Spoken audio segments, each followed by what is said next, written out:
Di sini ada yang bertanya di YouTube saya ya. Jadi seperti ini. Kebetulan beliau memasang kWh meter yang baru dengan daya 900 watt. Nah, di sini petugasnya melihat ke dalam rumahnya dan ternyata dia bilang ini gak akan kuat kalau 900 watt. Kalau mau ganti saja MCB bawaan, pakai MCB siluman. Apa nih MCB siluman nih? Tetapi harus beli katanya. Nah, saya kan langsung saja bilang iya boleh, berapa harganya? Ternyata 250.000 teman-teman. Pas beliau ini lihat MCB-nya memang benar, ternyata di MCB-nya itu terbacanya CL4 yang berarti 4 ampere. Jadi sesuai ya, jika 900 volt ampere, maka untuk ampere MCB-nya yaitu 4 ampere teman-teman. Ini sudah sesuai. Nah, terus si petugas tadi menjawab, meskipun CL4 tapi dalemannya CL10. Nah, ini nih. Ini yang perlu digarisbawahi teman-teman. Meskipun CL4 tapi dalemannya CL10 gitu kan. Pertanyaannya, apakah benar ada MCB yang begitu? Nah, di sini saya bantu jawab ya, karena di sini juga sudah saya jawab di komentar teman-teman. Seperti pertanyaan tadi, apa itu MCB siluman? Jadi siluman itu bukan berbentuk hewan aja ya, tetapi MCB juga ada yang siluman gitu.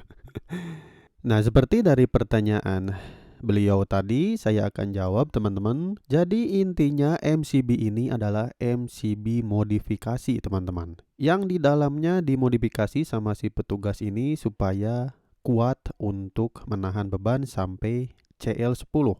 Saya yakin pasti si petugas itu juga tidak akan tahu apakah itu bisa mencapai CL10. Yang penting dia akan kuat melebihi CL4, pasti seperti itu. Jelas-jelas itu akan mengakibatkan bahaya bagi rumah kita teman-teman.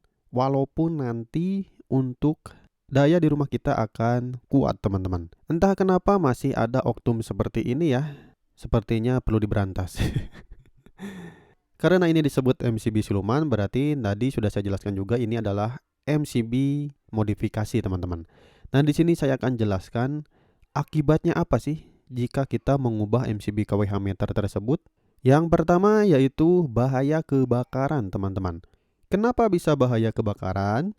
Karena yang dimodif di dalam MCB itu, yang di dalam sini ya, yang sudah sesuai standar dari pabrikan, dia modifikasi, entah apanya yang dimodifikasi ya, atau digedein si tembaga ini, atau diganti si gulungan yang ada di sini, entah apa aja lah itu, pasti tidak sesuai standar internasional teman-teman. Kalau tidak sesuai standar internasional, bagaimana jika terbakar si MCB-nya? Ya pasti akan bahaya kebakaran teman-teman.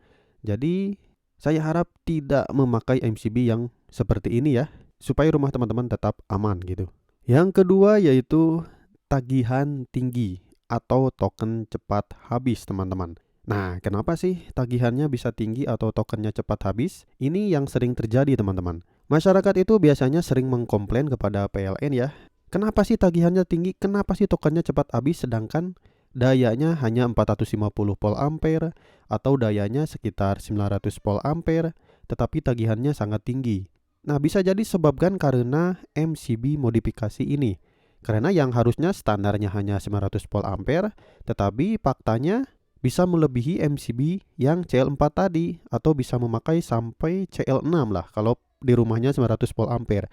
Itu bisa mengakibatkan tagihannya tinggi atau token cepat habis. Nah, udah kayak gitu mah pasti sering komplain nih, seperti itu. Yang seharusnya tagihannya sesuai dengan 2 ampere saja, malah tagihan yang 4 ampere atau 6 ampere karena MCB-nya dimodifikasi. Seperti itu. Jadi jangan salahkan PLN dulu, lihat dulu MCB-nya di rumah. Apakah sudah sesuai atau tidak, seperti itu. Yang ketiga yaitu kena denda teman-teman. Sudah pasti ya. Jika ada petugas P2TL datang ke rumah, walaupun di dalam MCB tersebut CL2 contohnya karena 450 volt ampere, tetapi setelah dibongkar sama P2TL ternyata MCB modifikasi, ya pasti sudah kena denda teman-teman. Akan pasti kena denda karena sudah memodif MCB tersebut. Tapi biasanya pihak petugas P2TL itu akan menunggu dulu teman-teman, melihat dulu apakah tagihannya tidak stabil ataukah ada indikasi kecurangan. Di aplikasi pasti kelihatan teman-teman sama aplikasi PLN Mobile kalau ada indikasi kecurangan. Kalau sudah terlihat indikasi kecurangan, maka nanti biasanya P2TL itu akan datang ke rumah dan mengecek MCB tersebut. Jadi walaupun ada teman-teman sekalian yang memakai MCB modifikasi dan diabaikan selama bertahun-tahun, contohnya 1 tahun, 2 tahun, nah itu lagi dipantau teman-teman, ingat saja. Lagi dipantau dan nanti dendanya akan begitu besar teman-teman. Jadi jika teman-teman sudah memakai MCB modifikasi, silahkan lapor sajalah bagi yang menjualnya ya. Laporkan saja langsung ke PLN supaya disanksi yang menjual MCB seperti ini. Yang saya heran itu kan MCB ini bahaya ya bagi kita, tetapi yang mirisnya itu kok sampai bisa dijual di Tokopedia, di Bukalapak gitu. Lihat. Di sini ada penjualan MCB 2 ampere modifikasi menjadi 4A, 6A, 10A. Ini kan merugikan PLN gitu. Selain merugikan PLN juga bisa merugikan kita juga. Karena bahayanya MCB tersebut karena dimodifikasi sehingga tidak sesuai dengan standar internasional. Bahkan pulgar juga di sini lihat sama segelnya juga lihat tuh. Miris ya. Kok sampai bisa gitu dijual bebas seperti ini? Apakah pihak Tokopedia atau pihak Bukalapak ini tidak memantau gitu untuk penjualan tersebut? Saya tidak tahu ya. Jadi jika teman-teman ingin memasang KWH dan menawarkan MCB seperti ini, ya ditolak sajalah. Buat apa gitu kita memakai listrik secara dosa, gitu gak? Lebih baik memakai listrik secara aman-aman saja sesuai peraturan yang ada. Toh listrik kita paling murah kok di seluruh dunia, bener gak? Gak percaya? Lihat sajalah di webnya. Seperti itu teman-teman. Oke, jadi itu untuk pembahasan saya. Mudah-mudahan bermanfaat. Teman-teman ditunggu untuk video saya yang selanjutnya.